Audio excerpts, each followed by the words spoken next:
किन भोजराज नै चाहिएको किन? कहिले भात खानु चामल हुँदैन रुममा, 1 रुपियाँ सुद्धा नि गोजीमा हुँदैन, त्यस्तो हुन्छ नि। कति दुःख गरेर बसिरहेको छु, 1-1.5 वर्ष भइसक्यो। अब बजार सरलाई अहिलेसम्म भेटाएको छैन। यो संसारमा हुँदिन म त जान्छु भने। तिमीले खाएको कसम साँचो भएको भए, मैले पलमै तिमीलाई बिर्सन सक्ने भए। किन पागल हुनु पर्थ्यो, किन व्यर्थै रोनु पर्थ्यो, किन पागल हुनु पर्थ्यो, किन व्यर्थै रोनु पर्थ्यो। भुल्न सकिन मैले तिमीले बाटो फेर्यो, अरे अरे कहिल्यै रोज्यो अरे। बजार सरलाई भेट्यो भने मेरो सपना नि पुरा हुन्छ कि आश गरेको छु। लाग्छ मन हेरेर एक नस तिमीलाई, जीवनभर माया गरौँ त्यसरी नि तिमीलाई। बजार सर भनेको एकदम मान रूपमा एकदम भगवानै बुझ्छु म त बजार सरलाई, होइन? भोजराज जी, तपाईको फ्यानलाई हामीले अगाडि बढाइदिएका छौँ, ल्याइदिएका छौँ। के गर्नुहुन्छ, कसो गर्नुहुन्छ, तपाईँको जिम्मामा छोड्ने हो कि के गर्ने हो? तपाईँले यतिसम्म फ्यान बनाएर मान्छेलाई क्रेजी बनाउनु भएको रहेछ भन्ने कुरा यो। पोहोर साल खुसी फाट्दा जतन गरे मनले टाले, यसपालि त माया फाट्यो त्यसलाई पनि मनले टाले, यसपालि त मनै फाट्यो केले सिउने केले टाल्ने हो। Subscribe now and press the bell icon. दर्शकबिन नमस्कार, यति बेला तपाईहरू विभिन्न मिडियाबाट यो अन्तर्वार्ता हेर्दै हुनुहुन्छ। आज चाहिँ हामीले तपाईहरूमाझ लगभग 1-2 वर्ष अगाडि यो काठमाडौँमा सङ्घर्ष गर्न अनि अहिलेका चर्चित पत्रकार भोजराज थापालाई भेटेर अगाडि बढ्नको लागि आउनु भएको, सुनसरीदेखि आउनु भएको एक चेलीको कथाहरू तपाईहरु माझ राख्दैछौँ। उहाँले गाएका गीत सङ्गीत तपाईहरुलाई सुनाउँदैछौँ, उहाँको प्रतिभा तपाईहरु माझ राख्दैछौँ। के लाग्छ, कस्तो लाग्छ, सुझाव सल्लाह प्रतिक्रिया दिन नभुल्नु होला भन्दै हामी बहिनीलाई स्वागत गर्छौँ हाम्रो सम्पूर्ण मिडियामा। नमस्कार तपाईहरु सबैलाई नमस्कार छ। के छ, तपाईँ 1-2 वर्ष भयो भन्नुभएको थियो काठमाडौँमा आउनु भएको हो? हजुर, साँच्चै साँच्चै। यहाँ काठमाडौँमा आएर के पाउनु भयो त तपाईले? केही न केही, अब भोजराज थापालाई भेट्ने सपना थियो, सपना पनि अहिलेसम्म पुरा भइरहेको छैन। अनि सपना पुरा भएन, भोजराज थापालाई भेट्न मन छ तपाईलाई? हजुर। किन भोजराज नै चाहिएको, किन भोजराज थापा नै तपाईलाई किन चाहियो? अब भोजराज सरलाई अहिलेसम्म भेट्न पाइनँ, अब होस् न, अब तपाईँ पनि भेटाइदिनु न त। तपाईँलाई भेटे, अब तपाईँ पनि भेटाइदिनु। लगभग 2 वर्ष भइसक्यो तपाईँ आएको, भोजराज थापालाई भेट्ने मन तपाईँको। हजुर। अनि भेट्नको लागि अनेक उपाय लगाउनु भएन तपाईले? भेट्न सक्नु भएन? उहाँलाई फोन गर्नु भएको छैन? उहाँलाई फोन गर्नु भएन? फोनै लागेन। फोनै लागेन भोजराज सरको त। भेटेर के भन्ने धोको छ तपाईको भोजराज थापालाई? के भन्ने सोच छ? गीत गाउने। गीत बबाल गाउनुहुन्छ तपाईले? हजुर, गीत गाउने अनि गायिका बन्ने सपना छ। गीत गाएर गायिका बन्ने सपना बोक्दै उहाँ काठमाडौँमा आउनु भएको लगभग 1.5-2 वर्ष भइसकेछ। दर्शकबिन, भोजराज थापालाई भेटिसकेपछि चाहिँ गायिका बनिन्छ अथवा उहाँले सपोर्ट गर्नुहुन्छ भन्ने तरिकाले उहाँ यो काठमाडौँमा आएर सङ्घर्ष गरिरहनु भएको छ। तपाईले गीत कस्तो गाउनुहुन्छ सुन्दिउँ न त। तपाईँ गीत त सुन्न पर्यो, गीत दर्शकलाई सुनाउनु पर्यो। भोजराजजीले पनि यो भिडियो हेरे भने सुन्लान्, तपाईँलाई छिटो भेट्ने अवसर दिनुहुन्छ होला। ल, एउटा गीत कुन सुनाउनुहुन्छ आजको यो बसाइमा? तारा टुटे झारी सरी। तारा टुटे झारी, ल, झारे सरी। तारा टुटे झरी सरी झरेसरी। तपाईको शुभ नाम मैले सोध्न बिर्सेछु। मेरो नाम लालिमा कुमारी उराव हो। लाली हजुर, लाली मेरो घर कुमारी? चाहिँ सुनसरी हो। उराव। लाली कुमारी? लालिमा कुमारी उराव। लालीमा अलि ठुलो साउन्डले बोल्दिनु होला, तपाईको सानो आवाज आइरहेको। लाली कुमारी? लालिमा कुमारी उराव। लालिमा कुमारी भनेर अलि चिच्याइदिनु हुन्छ? लालिमा कुमारीले एउटा गीत गाउँदै हुनुहुन्छ, ल त्यो सुनौ अनि त्यसपछि हामी फेरि केही कुराहरू गर्ने नै छौँ। ए हस्, हुन्छ। ल सुरु गर्दै। तारा टोटे झरे सरे माया झर्यो भने, तारा टोटे झरे सरे माया झर्यो भने, यो जीवन नि ढुङ्गा सरी निर्जीव हुन्छ होला, दोबानामा भेट्ने आसमा भइरहन्छ होला, दोबानामा भेट्ने आसमा भइरहन्छ होला। अहिलेलाई यति नै गाउने। अहिलेलाई यति? हजुर। गीत त गाउनु भयो, तर यति बेला पत्रकार भोजराज थापा विवादमा परिरहेका छन्। खालि केटी ल्यायो, केटी ल्यायो, छोरी मान्छे मात्र ल्यायो गायिका बनाउन। भोजराजले कुनै केटो भेटेन कि के हो, कुनै केटो गायक चाहिँ भेटेन कि क्या हो भनेर विवादमा परिरहेको बेला तपाईँ के भन्न चाहनुहुन्छ? अब भोजराज थापासँग तपाईँलाई पनि जान मन छ, भोजराज थापाले पनि तपाईँको प्रतिभालाई अगाडि बढाइदिए हुन्थ्यो भन्ने लागिरहेछ, के भन्नुहुन्छ तपाईँ यी कुराहरू विवादमा आइराख्दाखेरि? दर्शकहरूलाई म भन्न चाहन्छु कि भोजराज सर भनेको एकदम मान रूपमा एकदम भगवानै बुझ्छु म त भोजराज सरलाई, होइन? त्यसरी नराम्रो नसोचिदिनु होला। सबै दाजुभाइ, आफ्नै दाजुभाइ जस्तो, मलाई त आफ्नै दाइ जस्तो लाग्नुहुन्छ भोजराज सर चाहिँ। हजुर, उहाँलाई नराम्रो नेगेटिभ कुराहरू चाहिँ नसोचिदिनु होला भन्न चाहन्छु क्या म त दर्शकलाई। उहाँले त्यो आँसु पुछेको जस्तो यसरी आँसु पुछेको, यसरी अङ्कमा म त छुन्न है, विवाद परिछ फेरि त्यो, त्यसलाई नि विवाद परिरहेको छ।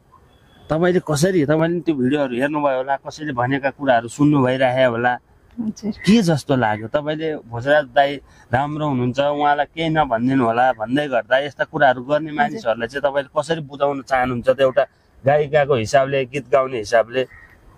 एउटा बहिनी सम्मानको मान्छेलाई एउटा आँसु पुछ्न दिनु नहुने र पुछ्दिन पाइन्छ नि, किन नपाउनु र? बहिनी त हो नि दाजुभाइमा। अब बहिनीको आँसु पुछ्दा अब बहिनीको दुःख उयो हेर्न नसकेर त्यो दुःखमा अब रोएपछि त आँसु पुछ्न के भयो र? यही व्यक्तिले त कस्तो भयो भने तपाईँ रोइरहँदा म हाँसेर बस्न पर्ने अथवा मैले तपाईँलाई छुनै नहुने भन्ने तरिकाले विरोध गर्न थाले नि त। भोलि तपाईँलाई यस्तै अब हामीले अन्तर्वार्ता लिँदै जाने क्रममा, तपाईँको प्रतिभालाई अगाडि बढाइदिँदै जाने क्रममा तपाईँबाट आँखाबाट आँसु बग्यो भने नाटक भन्ने भए यहाँ केही समाजका केही व्यक्तिहरूले तपाईँको आँसु पुछ्दिनै नहुने भयो, पुछ्यो भने अनैतिक क्रियाकलाप भनेर भन्न थाल्ने भए गाह्रो छ। अब तालपरे केटी मान्छे नै खोज्न पर्यो कि तपाईँले? अब भोजराज होइन कि, अब म रूपक बासुरी नै होइन, भोजराज नै होइन, अब केटी मान्छे नै पत्रकार गर्ने मान्छे खोज्न पर्यो। तपाईँले के भन्नुहुन्छ? केटी मान्छे त कहाँ खोज्नु होला? धेरै जस्तो अब अगाडि बढ्ने भनेको धेरै प्राय जस्तो त अब छोरा मान्छे नै हुन्छ, होइन? अब सबैभन्दा नेपालमा त धेरै चर्चा भनेको एकदम मान भनेको त भोजराज सर नै हुनुहुँदो रहेछ। मानै लाग्छ है? हजुर, मानै लाग्छ। उहाँसँग भेट भयो भने तपाईँ गायिका बन्छु भन्ने आँट छ तपाईँलाई? हजुर। फेमस हुन्छु भन्ने आँट छ, आफ्नो प्रतिभाले स्थान पाउँछ भन्ने आश छ तपाईँलाई? हजुर, मलाई एकदम आश छ कि भोजराज सरलाई भेट्यो भने मेरो सपना नि पुरा हुन्छ कि आश गरेको छु। 1.5-2 वर्ष भइसक्यो खोज्दा पनि तपाईँले अझ भेटाउनु भएन, अनि अझ उहाँकै पछि किन लाग्न खोज्नुहुन्छ तपाईँ? अब भोजराज सरलाई भेट्न त सकिनँ। अब हजुरको अब यसरी टिकटक चलाउँदै गर्दा अब तपाईँको नम्बर भेटेँ, होइन? हजुरको अब हजुरलाई कल गरेँ। अब भोजराज सरलाई अब कसरी हुन्छ, अब तपाईँले भेटाइदिनु पर्यो भोजराज सरलाई। भेटाइदिनु पर्यो, भेटौँला, ठिक छ, नो टेन्सन। हामीलाई भोजराज थापा सरसँग हामी भेटाइदिन्छौँ, तर तपाईँको प्रतिभा त दर्शकहरूलाई देखाइदिन पर्यो नि त। हजुर हुन्छ अब भोलिको दिन भोजराज थापाले तपाईँको यो गीत गाएको सुनेर नि म एकचोटि भेट्छु अथवा भेट्न बोलाउने त बन्न परेन ल एकछिनलाई तपाईँले भेट्नु भएन भने के गर्नुहुन्छ भोजराज थापालाई भेट्नु भएन तपाईँले भने म त नेपालमा बाँच्नु नि एउटा उयो हुन्छ नेपालमा त बाँच्दिनँ होला सायद नेपालको आशमा भोजराज सरकै आशमा छु म चाहिँ हो केही प्रतिभा मैले देखाएर केही अगाडि बढेर केही आफ्नो उयो के भन्छ आफ्नो लाइफ चाहिँ मैले के भन्छ आफ्नो लाइफमा जिउन चाहन्छु म चाहिँ भोजराज थापालाई पत्रकार भोजराज थापालाई तपाईँले भेट्न सक्नु भएन भने हामीले भेटाइदिएन भने भेट्न सक्नु भएन भने तपाईँको प्रतिभा अगाडि बढाउन सक्नु भएन भने तपाईँ बाँच्दिन्न जस्ता कुरा गर्नुहुन्छ संसारै छाड्ने कुरा गर्नुहुन्छ किन नेपालमै रहँदिनँ होला नेपालमै बस्नुहुन्न कि नेपालमै बस्नुहुन्न किन यस्तो अनि अब आफ्नो आफ्नो दुःख पीडा भोजराज थापा नै चाहियो भन्ने त आमा किन त्यति एकोरो हुन्छन् मान्छे भोजराज थापासँग भनौँ अथवा तपाईँ किन एकोरो हुनु भइरहेको छ कोही किनकि दर्शकबिन सुनिहाल्नु भयो हाम्रो लीला भन्नुभयो होइन नाम लाली मायाको कुरा सुन्नुभयो होला भोजराज थापालाई हामीलाई भेटेको लगभग 2-4 घन्टा भयो भनौँ न उहाँलाई भेटाइदिन पर्यो रे उहाँले नै अगाडि बढाइदिन पर्यो रे उहाँको प्रतिभा भेटे भएन भने तपाईँहरूले सुनिहाल्नु भयो सकेसम्म यस्तो कुराहरू चाहिँ नबोल्नु होला भन्न चाहे मैले माया लाग्छ नि हामीलाई यस्तो भोजराज थापालाई एक दिन त भेटिहालिन्छ नि पृथ्वी ठुलो छैन हेर्नुहोस् गोलो छ एक दिन न 5 दिन भेटिन्छ तपाईँले 1.5-2 वर्षसम्म अनि यो काठमाडौँमा कसरी आफ्नो समय बिताउनु भयो त एकदम मुस्किल छ नि अब भाडा तिर्नुपर्छ खानुपर्छ नि कहिले त पानी खानु नि हुँदैन कहिले भात खानु चामल हुँदैन रुममा 1 रुपियाँ सुद्धा नि गोजीमा हुँदैन त्यस्तो हुन्छ नि कति दुःख गरेर बसिरहेको छु 1.5 वर्ष भइसक्यो अब बजार सरलाई अहिलेसम्म भेटाएन अनि उहाँलाई भेट्ने बित्तिकै तपाईँलाई पैसाको बिटो ओर्लिन्छ जस्तो लाग्छ आफ्नो लाइफ त चेन्ज हुन्छ नि त मेरो तपाईँको लाइफ चेन्ज हुन्छ भन्ने भगवान हुनुहुन्छ भोजराज भगवानद्वारा मेरो लाइफ चेन्ज हुन्छ मैले सुख सुविधा पाउँछु कि मेरो लाइफले नयाँ मोड लिन्छ कि भन्ने तपाईँको आशा तपाईँको त्यो आशा भरोसा पुग्ला एक दिन भेट होला अथवा हामी भेट गरौँला तर चिन्ता नगर्नु होला तर एउटा गीत फेरि तपाईँको सुन्न चाह्यौँ हामीले एउटा गीत सुनाउनुहुन्छ अब अर्को गीत पेटौमा स्याउलाको बारे खाली गोडगे गरौँ बाटो गाउँ बेसी गर्ने कुनै नारी भेट्यो भने चिन्नु सोरेआना तिनै हुन् तिनै मेरी आमा ओ सोरेआना तिनै हुन् तिनै मेरी आमा सिधो स्वर चाहिँ अलिक सानो भए जस्तो लाग्यो एउटा जङ्गलको सानो चराले जङ्गल थर्काइदिन्छ बोल्दाखेरि के आवाज निकाल्दा तपाईँहरूको आवाज किन लुकिरहेको छ अलिक सानो स्वर भएको छ अलिक ठुलो स्वर भइदिएको भए अझ राम्रो हुन्थ्यो कि भन्ने किन लुकाएको के एउटा सानो चराले जङ्गल थर्काउँदैन थर्काउँछ नि हाम्रो यत्रो ज्यान छ तैपनि आवाज किन सानो भने अलिक ठुलो भए टक्क सुनाउन मजा सुन्न मजा यति बेला दर्शकबिन हामीले लाली मायाको जो सुनसरीबाट हो भोजराज थापालाई भेट्न भनेर आउनु भएको छ 1.5-2 वर्ष भइसक्दा पनि भेट्नु भएको छैन गीत सङ्गीतमा लागेर भोलिको दिनमा मेरो प्रतिभाको कदर होस् सम्मान होस् अथवा भोजराजजीले सपोर्ट गर्नुहुन्छ भन्ने आशमा उहाँ 1.5-2 वर्ष यो काठमाडौँमा बसिसक्नु भएको रहेछ खानपिनको कुरा त उहाँले भनिसक्नु भयो दुःख सङ्घर्ष यहाँ धेरै छ अब अझ कति वर्ष लाग्ने हो उहाँलाई भेट्ने अझ भेटेपछि पनि उहाँले सपोर्ट गर्ने हो कि नगर्ने हो ती कुराहरू त अझ आउन बाँकी नै छ हामीले उहाँको उहाँले गाएका गीतहरू सुनाइराखेको छौँ। तपाईँलाई कस्तो लाग्छ कमेन्ट गर्नु होला, सुझाव सल्लाह पनि दिनु होला। अनि अब अब अब कति वर्षसम्म बस्नुहुन्छ तपाईँ यो काठमाडौँमा? अब कति वर्षसम्म बस्छु भन्नाले अझ बस्नुहुन्छ? भोजराज जिल्ला नभेटुन्जेलसम्म तपाईँ यहीँ बस्नुहुन्छ? बस्छु होला सकेसम्म। भोग काम त गर्न पर्ने होला। के काम गर्नुहुन्छ अहिले? काम त अहिले त्यही साफसफाइ गर्छु पसलमा। त्यही काम गरेर त्यही गुजारा चलिरहेछ। गरिराख्नु भएको छ? हजुर गरिराख्नु भएको छ है। अब यत्रो वर्ष त त्यही साफसफाइ कामै गरेर खाएको। अब सकेसम्म चाहिँ आफूले अब यसो अगाडि बढौँ भन्ने आश चाहिँ छ। अनि अगाडि बढ्नको लागि अब तपाईँले मेहनत त गर्न पर्यो नि त, परिश्रम त गर्न पर्यो है। के गर्नुभयो त यो सङ्गीत क्षेत्रलाई, यो गीतलाई अगाडि बढाउनको लागि के गर्नु भएको छ त?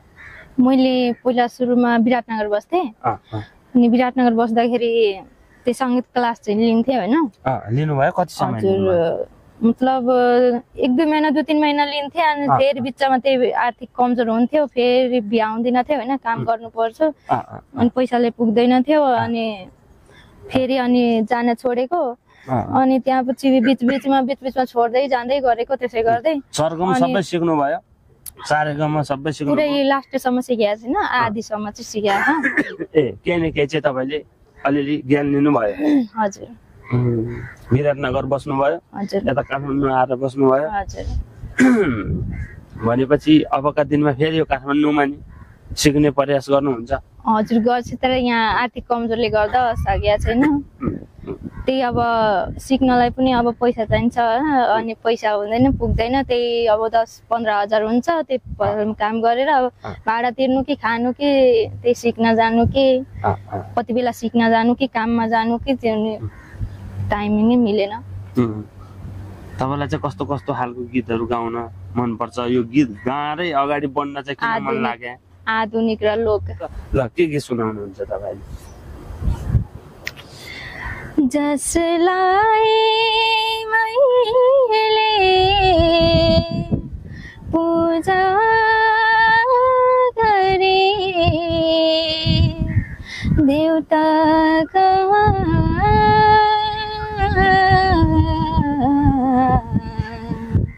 पत्थर थियो, न दोष तिम्रो न दोष मेरो, दोषी ताम्रो नजर थियो, दोषी ताम्रो नजर थियो। अर्को नि गाउने? अर्को नि गाउने? ल गाउनु लास्ट। ल अर्को के गाउनु? तिमीले खाएको कसम साँचो भएको भए मैले पलमै तिमीलाई बिर्सन सक्ने भए। किन पागल हुनु पर्थ्यो, किन व्यर्थै रोनु पर्थ्यो, किन पागल हुनु पर्थ्यो, किन व्यर्थै रोनु पर्थ्यो।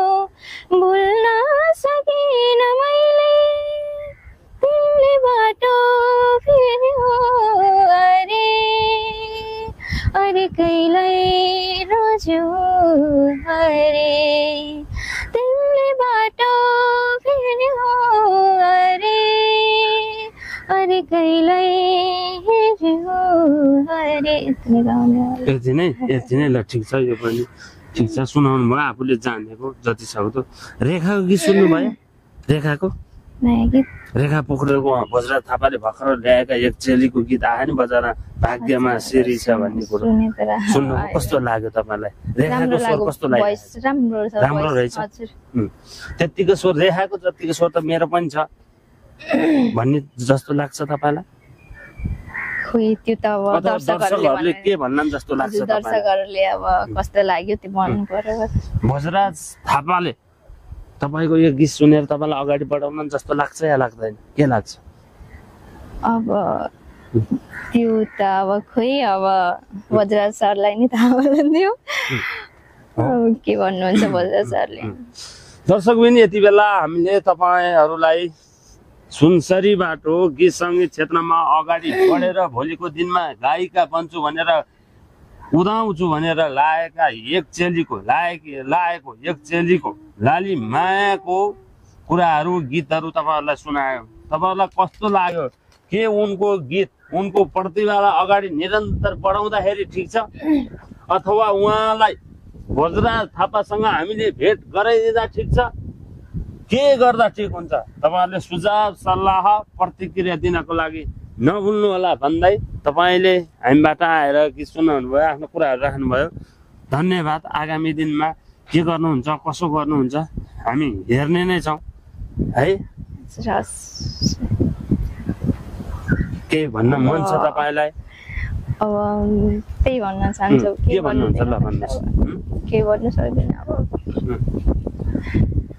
भोजराज थापा चाहिँ भेट्नै पर्यो, भेटाइदिनु नै भन्नुहुन्छ जतिखेर भने तपाईँ होइन? तपाईँले अरू भन्दिनँ त्यही भन्छु भनेपछि त हजुर हजुर। नभेटेदेखि के गर्नुहुन्छ अरे भन्नुहोस् त खुसी। म संसार छाड्ने हो। यो संसारमा हुँदिनँ म त साँच्चै भने। यति चाहिँ मैले सपना बोकेरै आएको हो काठमाडौँ बस्न चाहिँ। साँच्चीकै? साँच्चीकै म यहाँसम्म पुगेको हो भनेर मैले यही सपनाले हो। तर अहिलेसम्म म कसैलाई भेट्न पाएको छैन, त्यही दुःख लागिरहेछ क्या। भोजराजजी तपाईँको फ्यानलाई हामीले अगाडि बढाइदिएका छौँ, ल्याइदिएका छौँ। के गर्नुहुन्छ, कसो गर्नुहुन्छ तपाईँको जिम्मामा छोड्ने हो कि के गर्ने हो? तपाईँले यतिसम्म फ्यान बनाएर मान्छेलाई क्रेजी बनाउनु भएको रहेछ भन्ने कुरा, यो लालीमायाको कुरा सुनिसकेपछि हामीले थाहा पायौँ। तपाईँले पनि बुझ्नु होला, दर्शकहरूले पनि बुझ्नेछौँ। तपाईँ बिना पानी बिनाको माछो भने जस्तै छटपटिँदै मर्छ नि। पानी भएन भने माछो, त्यस्तै जनताहरू भइसकेका छन्।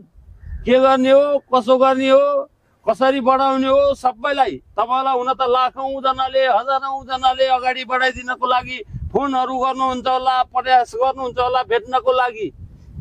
हामी बाटामा पनि एकजना चेली आउनु भएको छ। अब उहाँको दुःख कथा यताउति हामीले राखिहाल्यौँ, उहाँको कुरो पनि सुनाइहाल्यौँ। विचार गरिदिनु होला। तपाईँ यति बेला विवादमा पर्नु भएको छ। अब उहाँको दुःख उहाँको कुरा सुन्दाखेरि मलाई पनि नरमाइलो लागिसक्यो। नरौ बहिनी भन्न मन लागिसक्यो। तर मैले अहिले यति बेला केही भन्न सकिनँ। यो चाहिँ जिम्मा तपाईँलाई नै दिने त होला है। यसो विचार गरिदिनु होला भन्न चाह्यौँ हामीले। आगामी दिनमा के हुन्छ कसो हुन्छ, तर नराम्रो चाहिँ नसोच्नु होला। आजदेखिबाटै मान्छे भेटिन, उहाँले साथ सपोर्ट गर्दैनन् भने यस्तो मर्छु, यो संसारमै रहदिन्न भन्ने यस्तो उसलाई चाहिँ हटाइदिनु मैले। केही गर्ने हो, संसारसँग लड्ने हो, भिड्ने हो, सङ्घर्ष गर्ने हो।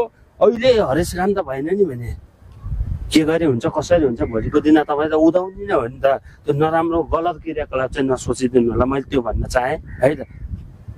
ओके हुन्छ खै हुन्छ भने हुन्छ ल हुन्छ अरे है। ल